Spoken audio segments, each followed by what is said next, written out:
Les autorités chinoises entendent approfondir les réformes rurales au cours de l'année 2025 pour renforcer le développement des campagnes. C'est ce qui ressort du document central numéro 1 pour 2025 publié le dimanche 23 février. Des journalistes africains ont exprimé l'avis que le développement des zones rurales, notamment dans le secteur agricole, est la base du développement. Boubacar Ouattara, rédacteur en chef de Malijet, a indiqué que l'agriculture est le premier moteur du développement d'un pays. Pour lui, le gouvernement a pris une bonne décision qui consiste à renforcer les mesures inhérentes à la revitalisation rurale. M. Ouattara a souligné qu'apporter un soutien aux agriculteurs, c'est renforcer les remparts contre la pauvreté dans les zones rurales en Chine. Sur cette lancée, le pays a fourni d'énormes efforts pour combattre l'extrême pauvreté et ces expériences doivent continuer à servir. Entre autres initiatives dans le secteur agricole, les réformes rurales doivent prendre en compte le renforcement de la protection et l'amélioration de la qualité des terres arables. Le document central suggère un contrôle strict de la superficie totale des terres arables, ainsi que l'intégration de tous les types d'occupation des terres arables dans la gestion unifiée de l'équilibre de l'occupation et de la restauration des terres. Gérard Njoya, rédacteur en chef à l'Actu Chine Cameroun, s'est intéressé sur la manière dont la technologie, précisément l'intelligence artificielle, pourrait être utilisée dans le secteur de l'agriculture avec à la clé l'augmentation des revenus des agriculteurs. Dans ce registre, le document central numéro 1 a indiqué que l'innovation et la technologie sont des forces motrices des réformes rurales. C'est dire que l'innovation et la technologie font partie de l'architecture des réformes rurales et de la revitalisation rurale en Chine.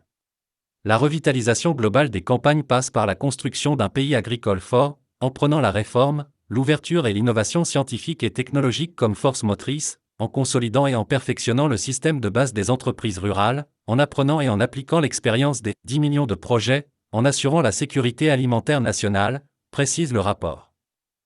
Les réformes rurales ont pour objectif d'endiguer la pauvreté en accélérant le développement industriel dans les campagnes.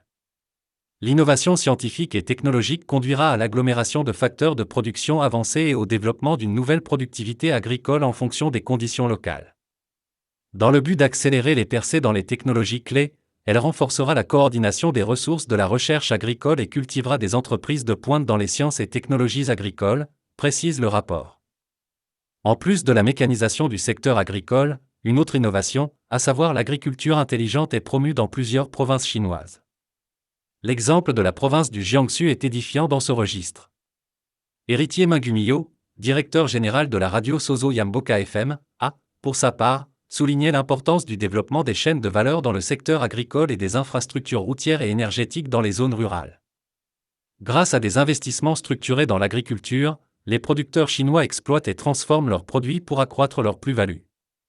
Le document central numéro 1 se veut une orientation des principales actions à mettre en œuvre dans le processus de la modernisation chinoise. Au-delà de l'agriculture, l'élevage est également une dimension clé de la revitalisation rurale en Chine. Et le document souligne la place de l'élevage dans les réformes rurales. Le contrôle et la régulation de la capacité de production de porc, l'aide au secteur de la viande bovine et du bétail laitier et la stabilisation de la capacité de production de base sont, entre autres, les initiatives sur lesquelles le rapport insiste. Il est aussi question de mettre en œuvre des normes nationales pour le lait stérilisé et soutenir le développement intégré de l'élevage et de la transformation des produits laitiers, en s'appuyant sur les exploitations familiales et les coopératives d'agriculteurs. Le volet formation est également pris en compte dans les recommandations du document central. Il exhorte à l'amélioration du niveau de l'enseignement professionnel lié à l'agriculture et encourage les écoles professionnelles à former des consortiums industrie-éducation avec les entreprises agricoles.